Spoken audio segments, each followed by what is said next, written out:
Okay, so I am pregnant. I am really pregnant. Let me show you. This is what 39 weeks looks like. I could give birth at any moment.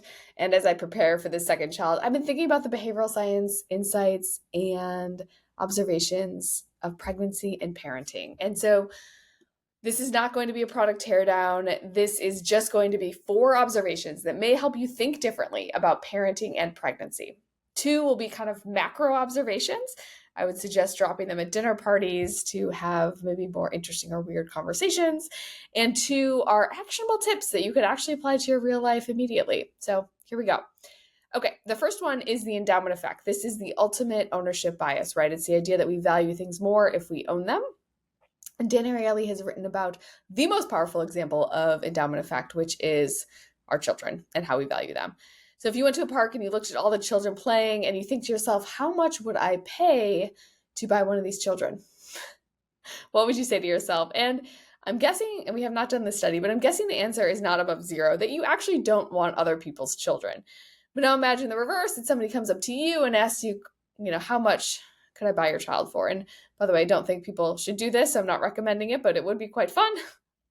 And there's likely not a number high enough that you'd sell your children for, right? And it's also an offensive question. And so this itself illustrates a profound bias, is that we value what we own so much more than things that we don't own or people that we don't own. That's weird. And nothing really demonstrates this more than our children. But I think what's beautiful about this insight and what's kind of getting me to share right now is that I think it's a little bit less biological than we might think. And I want to go through a thought exercise here, which is pet parents. So if you own a dog, this is something you can think about is, and I've approached dog owners and I've asked them, by the way, these dog owners had high vet bills, they had behavioral problems, and I asked them innocently, have you ever considered giving your dog away? And their reactions, despite all the problems that they've had with their dog, is horror and disgust and shock. They think I'm a terrible person. And so, the observation here is they didn't birth the dog, right? There's no biological connection to the dog. They likely chose it. You likely chose it from a shelter or a breeder, right? And so this attachment to our children may be less biological than we think, if we believe this analogy with dogs. And it's a powerful example that's when we think about the future of family, because I think the future of family, a lot of people are considering egg donors and surrogacy and adoption. And this profound attachment that we have to our children is probably more from this child is mine, the thing that I care for. But it's not about this child shares my DNA. And I really like that. I think that's a very sweet idea. Okay, the second observation here to drop at a dinner party is about the similarity principle. We're more alike than different. And as many of you know, I live in a compound type thing with 20 other people, and all of us like to think that our children are unique, and they are in many ways, but in many ways they're very, very similar, right? So I've noticed that they've all learned to say, in different ages of the kids, but about the same time in their age and their development, they say, cows say moo, right? They love to say, what does a cow say? Moo. And they love to move rocks. So about the same time, a little over 2, they're moving rocks from one place to another, very similar developmental milestones. This observation actually became very apparent. Many of the families here have used a night nanny. Her name is Rosalie. She's wonderful. And Rosalie has the same consistent approaches to sleep.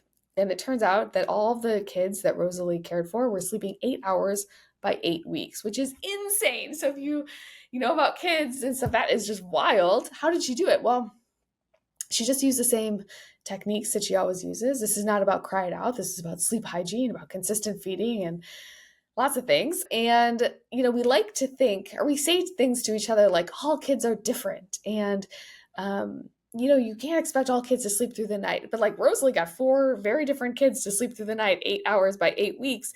And so that is kind of also comforting. This idea that, babies are very similar, that we have kind of this human universal characteristic about us. And we can also think about this for birth and death, right? So for birth, the birthing experience across cultures and women tends to be very, very similar.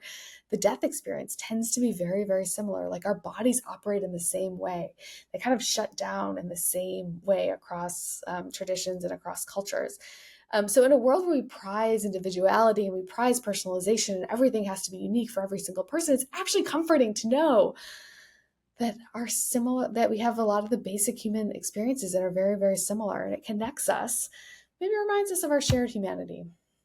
Okay, so those are the first two observations: endowment of children and the similarity bias that we all share. The next two are going to be hacks, tips, pro tips that you could use. The first one will be specific for pregnant women, expecting fathers, and then the second one will be universal for everyone. So the first one is that pregnant women tend to measure progress in weeks. You say, I'm 26 weeks, I'm 28 weeks along, and this is very problematic. I would like to stop every woman from using this. So if you're listening to this and you're pregnant, stop saying weeks.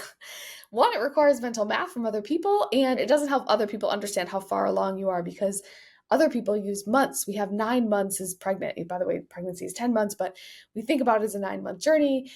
And so when talking about pregnancy to others, if you speak in months, 6 months pregnant, 7 months pregnant, even like 3 months pregnant, it sounds more than weeks.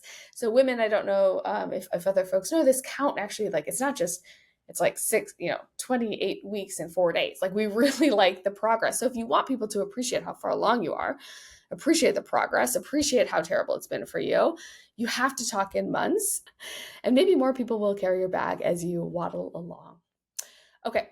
That is the first tip, and specifically for the pregnant women. This tip is actually for everyone. I did a little experiment in how we announced our pregnancy this time. So Phil and I told people immediately for the first pregnancy. 5 weeks in, we're like, guys, we're pregnant. And then for this one, I hid it.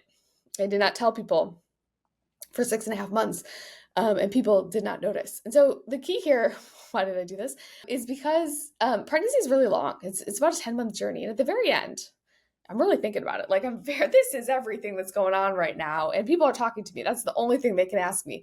In the beginning, does it really have to be all the topics of my conversation? Oh, I don't really know.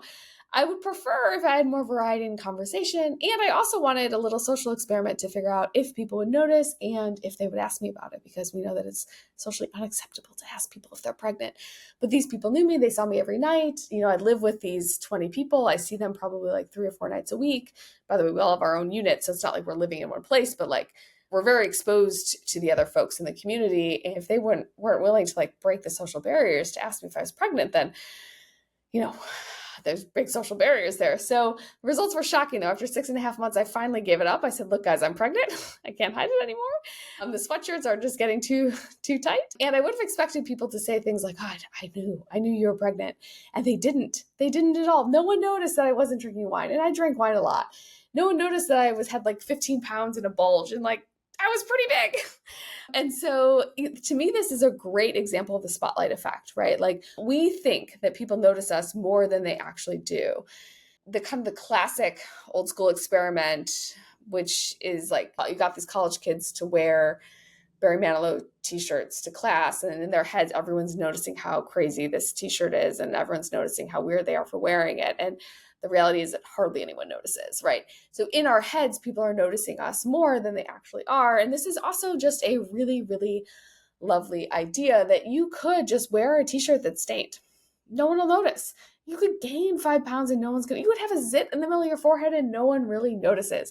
And so this like pro tip and hack is really for your mindset. It's like a free your mind, which is also maybe a little depressing. People don't care about you as much as you think they do. But it's also really freeing because it means that you can have other things to think about and worry about. Those are the 4 things. We have the endowment of children. We've got the similarity of all mankind.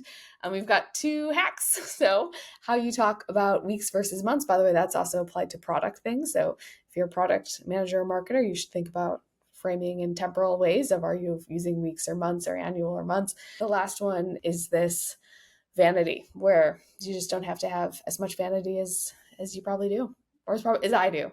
We'll talk about me, and I'll see you on the other side.